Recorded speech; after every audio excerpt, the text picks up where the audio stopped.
Hello बच्चों, कैसे हो आप लोग। आई होप कि आप अपनी पढ़ाई काफ़ी अच्छे से कर रहे होगे और साथ ही साथ में अपने लाइफ को एंजॉय भी कर रहे होगे।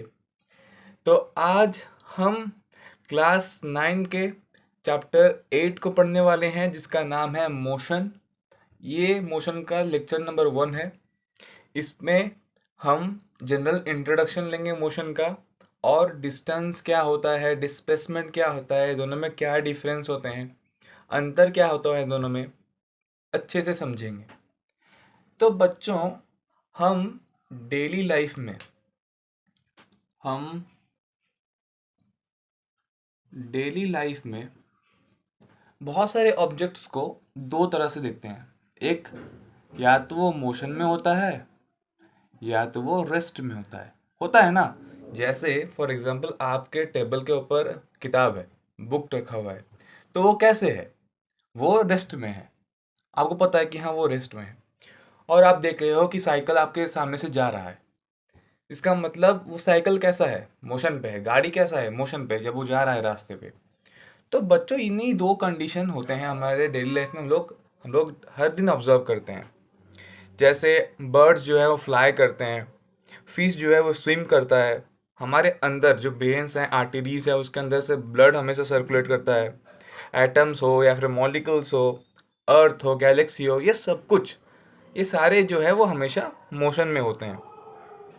अब बच्चों, आपका सवाल ये है कि सर हम बात कैसे पता लगाएं कि एक ऑब्जेक्ट जो है वो मोशन में है या वो रेस्ट में है। तो बच्चों, मोशन में तभी एक ऑब्जेक्ट होगा जब वो अपना पोजीशन को चेंज करेगा with respect to time. When it changes its position, WRT, with respect to time. समझ में आया? तो एक मोशन ऑब्जेक्ट जो है वो मोशन कर रहा है, तब हम कैसे बता पाएंगे? जब हम ऑब्जर्व करेंगे कि वो अपना पोजीशन जो है टाइम के रिस्पेक्ट में चेंज कर रहा है। मतलब पहले मिनट में सपोज वो एक्स डिस्टेंस एक्स पोजीशन में था, अब वो वाई पोजीशन में है। हमारे बेडरूम में सपोज पहले एक बच्चा जो है वो हमारे बेडरूम में था, अब वो खेल खेल खेल करके किचन में आके पहुंच चुका है। इसका मतलब उसने पोजीशन चेंज कर दिया कुछ देर बाद। पहले वो बेडरूम में था, पोजीशन उसको स्पेसिफाइड था कि हाँ वो बेडरूम में है, अब वो खेलता हुआ किचन में या फिर डाइनिंग हॉल में वहाँ जाके पहुँच गया। तो हम बता सकते हैं कि हाँ वो बच्चा जो है वो मोशन में है। लेकिन बच्चों, कुछ ऐसे भी मोशन होते हैं जहाँ पे हम ऑब्जर्व ही नहीं कर पाते। जैसे मोशन ऑफ एयर।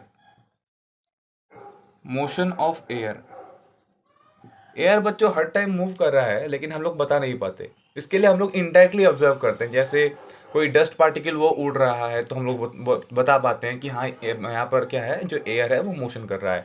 या फिर लीव्स जो हैं वो मूव कर रहे हैं, या फिर ट्रीज के जो ब्रांचेस हैं वो मूव कर रहे हैं। तो इन्हें देखकर हम बोल सकते हैं कि एयर के अंदर मोशन हो रहा है। ओके। तो जैसे बच्चों, जो हम लोग हमारा जो सनराइज होता है या फिर सनसेट होता है, सीजन के अंदर चेंजेस होते हैं, ये सारे ही मोशन ऑफ अर्थ के द्वारा ही होते हैं। क्योंकि वो सन के चारों ओर क्या कर रहा है, रोटेट कर रहा है, रिवॉल्व कर रहा है।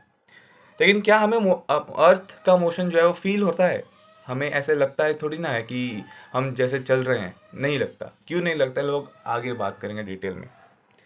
समझ में आया यहाँ तक? बस ये कुछ एग्जाम्पल्स एनसीईआरटी दिया है ताकि आपको एक जनरल आइडिया लग जाए कि क्या होता है मोशन, क्या होता है रेस्ट। हम कैसे बता पाते हैं कि कोई भी ऑब्जेक्ट मोशन में है या फिर रेस्ट में है। बच्चों, एक बहुत इंपॉर्टेंट पॉइंट है, वो है, कॉन्सेप्ट समझते हैं, रेफरेंस पॉइंट। क्या है बच्चों? रेफरेंस पॉइंट, या हम लोग ऐसे भी बोल सकते हैं फ्रेम ऑफ रेफरेंस।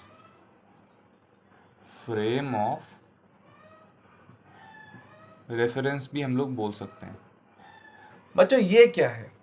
देखिए, मोशन बच्चों जो होता है ना, वो रेफरेंस पॉइंट डिपेंडेंट होता है। क्या होता है? Reference point dependent. मतलब क्या? एग्जाम्पल देके आपको समझाते हैं और आपको फट करके क्लियर होगा। जैसे आप सपोज बस के अंदर ट्रैवल कर रहे हैं, और आपके 2-3 दोस्त भी उस बस के अंदर से ट्रैवल कर रहे हैं। आप सब बस के अंदर बैठे हो, बस चल रहा है। जब आप बच्चों रास्ते को देखोगे, दुकानों को देखोगे, तो आपको रास्ता, दुकान, ये सारे कैसे में लगेंगे? मोशन में लगेंगे, मूव करते हुए, क्योंकि आप आगे जा रहे होगे। फील करो, आप आगे जा रहे होगे और दुकान जो है वो पीछे जा रहा होगा, तो आपको क्या लगेगा कि दुकान जो है वो पीछे मूव कर रहा है, मोशन में है। वैसे ही जब कोई एक सपोज दुकान में खरीदता हुआ कोई बच्चा है या फिर कोई आदमी है जो सपोज कुछ खरीद रहा है, और वो आपके बस को देखेगा, ऐसे रास्ते से जा रहा है आपका बस, तो उसे वो बस कैसे लगेगा? उसे आप कैसे लगोगे? मोशन में लगोगे ना। फील कर पा रहे हो? मतलब एक कोई दुकानदार है, वो दुकान से कुछ खरीद रहा है, वो आपको देखा और आप बस में बैठे हो, बस मूव कर रहा है, इसका मतलब वो आपको कैसे देखेगा? आप उसे लगेगा कि आप मूव कर रहे हो, बस के साथ आप भी मूव कर रहे हो। वहीं पे अगर आपका जो दोस्त आपके साइड में, आपके बगल में बैठा है, ओके, बस के अंदर ही बैठा है, तो वो आपको कैसे लगेगा? कैसे लगेगा बच्चों? रिस्ट पे लगेगा ना। या फिर आपको वो आपका दोस्त भी लगेगा कि नहीं वो मूव कर रहा है? नहीं लगेगा। बस के अंदर आप भी बैठे हो, बस के अंदर आपका दोस्त भी बैठा है, तो दोनों को एक दूसरे जो है वो आपको रेस्ट पे लगेंगे। इसका मतलब बच्चों, आपने जब बाहर देखा, दुकान को देखा या फिर रास्ते को देखा, तो आप कैसे लगे? मोशन में लगे। जब दुकानदार ने आपको देखा तो आप कैसे लगे? मोशन में लगे। लेकिन जब आप वहीं पे अपना रेफरेंस पॉइंट दुकान से हटाकर अपने दोस्त को कर देते हो, जो कि आपके बगल में ही बैठा है, बस के अंदर ही बैठा है, तो आप रेस्ट में लगने लगते हो। इसका मतलब मोशन जो है वो पॉइंट ऑफ रेफरेंस या फिर रेफरेंस पॉइंट या फिर फ्रेम ऑफ रेफरेंस के ऊपर डिपेंड करता है। अगर एक रेफरेंस पॉइंट को आप चेंज कर लो तो फिर मोशन चेंज हो जाता है। मतलब अगर फ्रेम ऑफ रेफरेंस चेंज कर लो तो मूव करने वाला ऑब्जेक्ट जो है वो रेस्ट में भी आ सकता है। समझ में आया ये कंसेप्ट? तो रेफरेंस पॉइंट बहुत इंपॉर्टेंट है हमको ये डिसाइड करने के लिए कि एक ऑब्जेक्ट जो है वो मूव कर रहा है या मूव नहीं कर रहा। किसी एक रेफरेंस पॉइंट के अकॉर्डिंग वो मूव कर रहा भी हो सकता है, अगर वहीं पे हम लोग किसी दूसरे रेफरेंस पॉइंट पे ले लें तो उसके अकॉर्डिंग ये रेस्ट में भी हो सकता है। समझ में आया बच्चों? ओके। अब बच्चों मोशन जो है वो कॉम्प्लेक्स भी होते हैं। मोशन जो है बच्चों वो कॉम्प्लेक्स टाइप के भी होते हैं। मोशन जो है वो बच्चों कॉम्प्लेक्स भी होते हैं। कॉम्प्लेक्स का मतलब ये स्ट्रेट लाइन के हो सकते हैं, स्ट्रेट लाइन के हो सकते हैं, ये सर्कुलर हो सकते हैं। क्या हो सकते हैं बच्चों? ये सर्कुलर हो सकते हैं, ये रोटेट करने वाले भी मोशन हो सकते हैं, या फिर ये वाइब्रेशनल भी हो सकते हैं। वाइब्रेशनल, इसका मतलब क्या है? मोशन कई तरह के होते हैं। स्ट्रेट लाइन में मोशन हो सकता है, सर्कुलर में मोशन हो सकता है, रोटेट करने वाला मोशन हो सकता है, वाइब्रेशन वाला मोशन हो सकता है। ओके। लेकिन बच्चों हम इस क्लास में बहुत ही सिंपल, सबसे सिंपलेस्ट जो टाइप का मोशन है स्ट्रेट लाइन, उससे हम लोग स्टडी करेंगे। और दो चीज़ों के मदद से, एक होता है हम लोग का इक्वेशंस की मदद से, और दूसरा लोग यूज़ करेंगे ग्राफ्स। तो सिंपल इन्हीं दो कंसेप्ट के मदद से, दोनों मटेरियल के मदद से हम लोग क्या करेंगे? स्ट्रेट लाइन मोशन को हम लोग स्टडी करेंगे। ओके, समझ में आया? तो ये था जनरल इंट्रोडक्शन। मोशन क्या होता है, उसके एग्जांपल्स क्या होते हैं, फ्रेम ऑफ रेफरेंस सबसे इंपॉर्टेंट कंसेप्ट था, आपको याद रखना है क्योंकि ये बार बार यूज होगा और आपको कंफ्यूज करने लगेगा। ओके, समझ में आया? आई होप आपकी पढ़ाई काफ़ी अच्छे से चल रही है। तो अब हम लोग बात करते हैं दो इंपॉर्टेंट कंसेप्ट के बारे में, वो है डिस्टेंस और डिस्प्लेसमेंट। उसे समझने के लिए हम लोग क्या करते हैं, एक स्ट्रेट लाइन मोशन को कंसिडर करेंगे और उसी एग्जांपल्स के थ्रू हम लोग समझेंगे। जैसे सपोज एक ऑब्जेक्ट है जो सपोज यहाँ से स्टार्ट किया, यहाँ से, ये पॉइंट का नाम है ओ, और हम लोग एक ऐसे टाइम लाइन ले लेते हैं डिस्टेंस के लिए। तो ये आपका हो गया 0, ये आपका हो गया 1, नहीं 1 से आप लोग 5 कर लो, ये आपका हो गया 10, ये आपका हो गया 15, 20, 25, 30, 35, 40, 45, 50, 55, 60।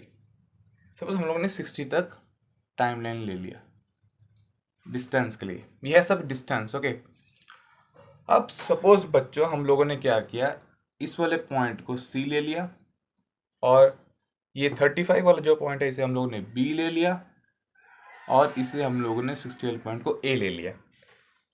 तो सपोज ऑब्जेक्ट जो था वो सबसे पहले O पॉइंट में था, मतलब स्टार्टिंग इनिशियली वो 0 में था और स्टार्ट कर रहा है अपना जो मोशन है, स्ट्रेट लाइन वाला मोशन है, सीधे सीधे O से स्टार्ट कर रहा है।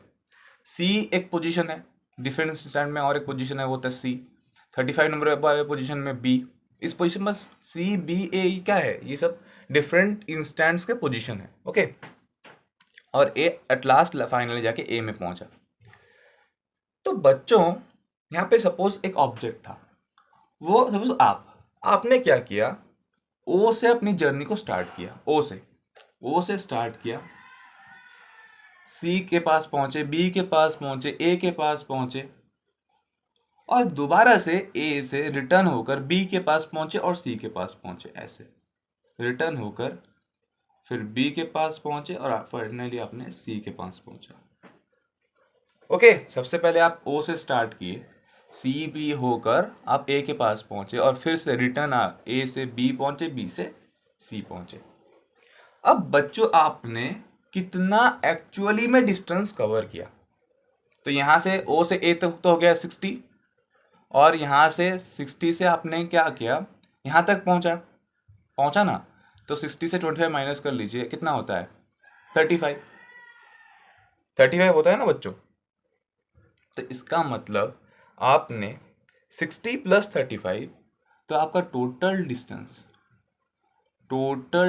डिस्टेंस ऐसा हम बोल सकते हैं एक्चुअल डिस्टेंस जो आपने कवर किया वो कितना किया, 60 किलोमीटर प्लस 35 किलोमीटर। इसका मतलब आपने 95 किलोमीटर का डिस्टेंस कवर किया। तो बच्चों ये जो एक्चुअल डिस्टेंस होता है, the actual path through which you covered the total journey, the entire journey, जो एक्चुअल पाथ से आपने कवर किया उस पाथ को आप लोग क्या बोलते हो, डिस्टेंस बोलते हो। जैसे आपने O से A आया 60 किलोमीटर, फिर A से C आए प्लस 35 किलोमीटर हम लोग ऐड कर दिया, तो ये 95 किलोमीटर हो गया। तो ये हो गया आपका डिस्टेंस।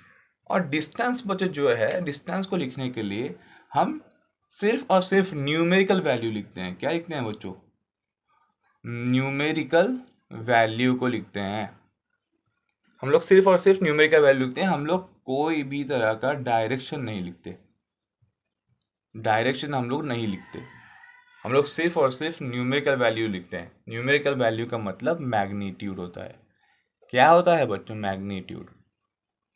मतलब हम सिर्फ 60 किलोमीटर बोलते हैं, 35 किलोमीटर बोलते हैं, 95 किलोमीटर बोलते हैं। हम लोग कोई भी डिस्टेंस इस पे स्पेसिफाई नहीं करते, जैसे 60 किलोमीटर टुवर्ड्स नॉर्थ या फिर 95 किलोमीटर टुवर्ड्स साउथ, ऐसे नहीं हम लोग बोलते हैं, सिर्फ और सिर्फ मैग्नीट्यूड लिखते हैं। एक स्केलर क्वांटिटी होता है, आप लोग आगे पढ़ोगे। समझ में आया। अब इसी एग्जाम्पल के थ्रू हम लोग समझते हैं कि डिस्प्लेसमेंट क्या होता है। डिस्टेंस क्लियर है, जो आप रियलिटी में आप जितना डिस्टेंस कवर किए होगे सभी को आप लोग ऐड कर देना, आपका डिस्टेंस निकल आएगा। अब इस O और C में आपने इतना, आप पहले O से A आए, A से B, B से C आए। अब जो शॉर्टेस्ट डिस्टेंस है बच्चों, ये है O और C पॉइंट के बीच में शॉर्टेस्ट डिस्टेंस, और ये शॉर्टेस्ट डिस्टेंस कितना है, 25 किलोमीटर्स। ये है ना 25 किलोमीटर्स। इसका मतलब द शॉर्टेस्ट डिस्टेंस जो होता है ना, shortest distance between initial and final position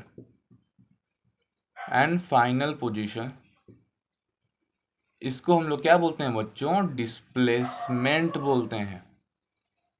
क्या बोलते हैं बच्चों, डिस्प्लेसमेंट बोलते हैं। मतलब ये जो शॉर्टेस्ट डिस्टेंस था स्ट्रेट लाइन में, ये आपका हो गया डिस्प्लेसमेंट।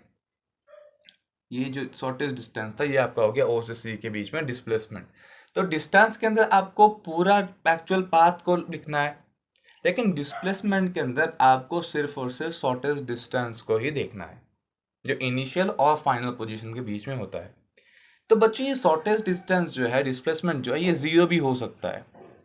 क्या हो सकता है? जीरो भी हो सकता है। सपोज आपने ओ से ए आए और ए से फिर बी से सी और सी से फिर से आप ओ में आके पहुंच गए, मतलब इनिशियल और फाइनल पोजीशन सेम हो गया।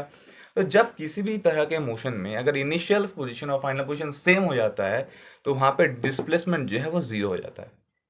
क्या होता है? जीरो होता है। लेकिन डिस्टेंस कभी जीरो नहीं होता, हमेशा कुछ ना कुछ डिस्टेंस होता ही है। लेकिन डिस्प्लेसमेंट जो होता है वो जीरो हो जाता है अगर इनिशियल और फाइनल पोजीशन सेम हो। तो क्या डिस्टेंस और डिस्प्लेसमेंट सेम हो सकते हैं कभी? क्या कभी सेम हो सकते हैं? जी हाँ, सेम हो सकते हैं। कब हो सकते हैं? जब पार्टिकल स्ट्रेट लाइन मोशन में ट्रैवल कर रहा हो। जैसे फॉर एग्जांपल आपने ओ से सी आया, सी से बी, फिर ओ से बी आपने मूव किया। अब ओ से बी में आपका डिस्टेंस कितना है? एक्चुअल लेंथ आपका 35 किलोमीटर है।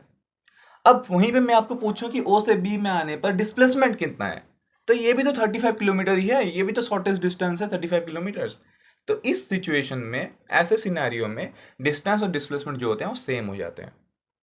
और हमेशा बच्चों आप याद रखिए, डिस्टेंस जो होता है वो always greater than equal to displacement होता है। इसका मतलब डिस्टेंस हमेशा या तो डिस्प्लेसमेंट से बड़ा होगा या तो उसके इक्वल होगा। कभी डिस्टेंस जो है वो छोटा नहीं हो सकता। जैसे इसी कंडीशन में हम लोगों ने इस कंडीशन को मैं यहाँ पे एग्जांपल के थ्रू आपको दिखा देता हूँ।